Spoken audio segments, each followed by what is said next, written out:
This wood is covered in ice and is soaking wet. It's gonna be really hard to light, so I'm splitting it in the hopes that it'll burn a little bit better. Just gotta be real careful not drop it in the snow.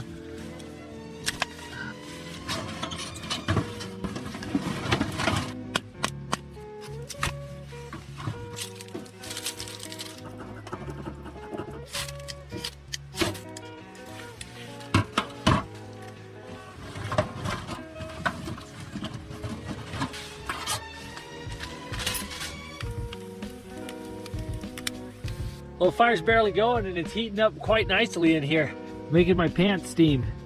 That's why everyone calls me Hot Pants. Nobody calls me that. All this wood is wet and cold, so we're gonna put it around the stove to dry it out before we throw it in. I'm gonna string up a little clothesline to start drying my gloves out.